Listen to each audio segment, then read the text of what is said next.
தமிழ் மக்களின் பாரம்பரிய பண்பாட்டு சின்னமாக திகழும் ஜல்லிக்கட்டு நிகழ்ச்சியை நடத்த ஏதுவாக அவசர சட்டம் ஒன்றை மத்திய அரசு உடனடியாக பிறப்பிக்க வேண்டுமென முதலமைச்சர் திரு ஓ பன்னீர்செல்வம் டெல்லியில் நேற்று பிரதமர் திரு நரேந்திர மோடியிடம் நேரில் வலியுறுத்தினார். ஜல்லிக்கட்டுக்கு ஆதரவாக தமிழகத்தில் வலுத்து வரும் போராட்டம் குறித்தும் இளைஞர்களின் எழுச்சி பற்றியும் பிரதமரிடம் முதலமைச்சர் விளக்கமாக எடுத்துரைத்தார். ஜல்லிக்கட்டு தொடர்பாக தமிழக அரசு மேற்கொள்ளும் நடவடிக்கைகளுக்கு மத்திய அரசு உறுதுணையாக இருக்கும் என பிரதமர் தெரிவித்துள்ளார். திமுக அங்கம் வகித்த முந்தைய மத்திய காங்கிரஸ் கூட்டணி அரசு காட்சிப்படுத்தக்கூடாத விலங்குகள் பட்டியலில் காளைகளை சேர்த்தது. இதன் விளைவாக ஜல்லிக்கட்டுக்கு தடை விதிக்கும் நிலைமை ஏற்பட்டது. இந்த தடையை நீக்க கோரி மறைந்த மாண்புமிகு முதலமைச்சர் அம்மா தொடர்ந்து போராடியதோடு சட்டப்பூர்வமான நடவடிக்கைகளையும் மேற்கொண்டார். தமிழகத்தின் பாரம்பரிய வீர விளையாட்டான ஜல்லிக்கட்டு நிகழ்ச்சியை நடத்த ஏதுவாக மத்திய அரசு அவசர சட்டம் கொண்டுவர வேண்டும் என்றும் வலியுறுத்தி வந்தார்.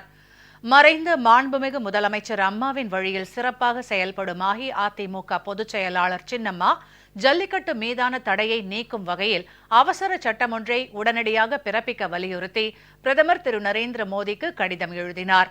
இந்த பிரச்சினையில் மறைந்த மாண்புமிகு முதலமைச்சர் அம்மாவின் கடிதங்கள், கோரிக்கைகள், நீதிமன்ற முன்னெடுப்புகள் உள்ளிட்ட அனைத்து அம்சங்களையும் கருத்தில் கொண்டு மத்திய பாரதிய ஜனதா அரசு உரிய நடவடிக்கைகளை விரைந்து மேற்கொள்ள வேண்டும் என சின்னம்மா அறிக்கை வாயிலாகவும் கேட்டுக்கொண்டார். இதனைத் தொடர்ந்து முதலமைச்சர் திரு ஓ பன்னீர்செல்வம் டெல்லி சென்று பிரதமர் திரு நரேந்திர மோடியை அவரது இல்லத்தில் சந்தித்து ஜல்லிக்கட்டு தொடர்பாக தமிழ் மக்களின் ஒட்டுமொத்த உணர்வுகளை பிரதமரிடம் விளக்கமாக எடுத்துரைத்தார். ஜல்லிக்கட்டு நிகழ்ச்சியை நடத்த ஏதுவாக அவசர சட்டம் ஒன்றை உடனடியாக இயற்ற வேண்டும் என்றும் முதலமைச்சர் வலியுறுத்தினார். கடும் வறட்சியால் பாதிக்கப்பட்டுள்ள தமிழகத்திற்கு உடனடியாக நிதி உதவி வழங்கிட வேண்டும் என்றும் கேட்டுக்கொண்டார். இப்பிரச்சினைகள் தொடர்பாக கோரிக்கை மனுவையும் பிரதமரிடம் முதலமைச்சர் அளித்தார். பிரதமரை சந்தித்த பின்னர் டெல்லியில் செய்தியாளர்களுக்கு பேட்டியளித்த முதலமைச்சர் திரு ஓ பன்னீர்செல்வம் ஜல்லிக்கட்டு தொடர்பாக தமிழக மக்களின் ஒட்டுமொத்த உணர்வுகளுக்கு மதிப்பளிப்பதாக பிரதமர் தெரிவித்தார் என்றும் இது தொடர்பாக தமிழக அரசு எடுக்கும் நடவடிக்கைகளுக்கு மத்திய அரசு உறுதுணையாக இருக்கும் என்றும் பிரதமர் உறுதியளித்ததாகவும் தெரிவித்தார். இந்திய அண்ணா திராவிட முன்னேற்ற கழகத்தினுடைய பொதுச் செயலாளர் மாண்புமிகு சின்னம்மா அவர்களும் தமிழகத்தில் ஜல்லிக்கட்டு நடத்துவதற்குரிய அவசர சட்டத்தை மத்திய அரசு கொண்டு வர வேண்டும் என்ற கருத்தினை வலியுறுத்தி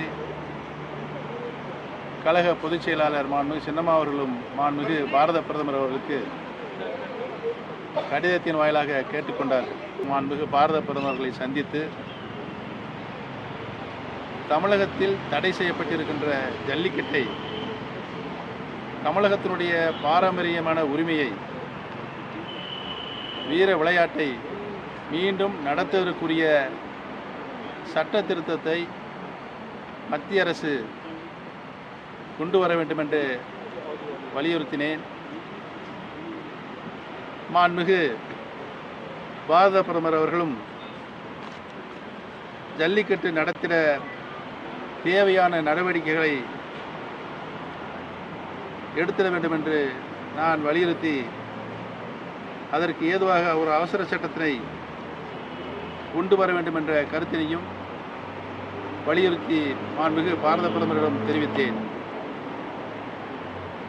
மாண்புமிகு பாரத பிரதமர் அவர்கள் மிகவும் பரிவுடன் நமது கருத்துக்களை கேட்டுக்கொண்டார்கள். இந்த பிரச்சனையில் தமிழ்நாட்டின் உணர்வுகளுக்கு மிகுந்த மதிப்பளிப்பதாக மாண்புமிகு பாரத பிரதமர் அவர்கள் தெரிவித்தார்கள். தமிழருடைய உணர்வுகளை நான் முழுமையாக மதிக்கின்றேன், நான் நன்றாகவே அறிந்திருக்கிறேன் என்ற கருத்தினையும் மாண்புமிகு பாரத பிரதமர் அவர்கள் தெரிவித்தார்கள். மத்திய அரசு வெளியிட்ட அறிக்கை தொடர்பான வழக்கில் உச்சநீதிமன்றம் இன்னமும் தனது தீர்ப்பை வழங்கவில்லை என்றும், எனவே மாநில அரசு இது தொடர்பாக எடுக்கும் நடவடிக்கைகளுக்கு மத்திய அரசு உறுதுணையாக இருக்கும் என்று மாண்புமிகு பாரத பிரதமர் அவர்கள் தெரிவித்தார்கள். ஜல்லிக்கட்டு நடைபெறுவதற்கு தேவையான நடவடிக்கைகளை மத்திய அரசுடன் இணைந்து உடனடியாக எடுப்போம் என தெரிவித்துக் கொள்கிறேன். இது பற்றிய மாநில அரசின் நடவடிக்கைகளை நீங்கள் கூடிய விரைவில் காண்பீர்கள் என்பதனையும் நான் தெரிவித்துக் கொள்கிறேன். நன்மையே யாவும் நன்மையாய் முடியின்.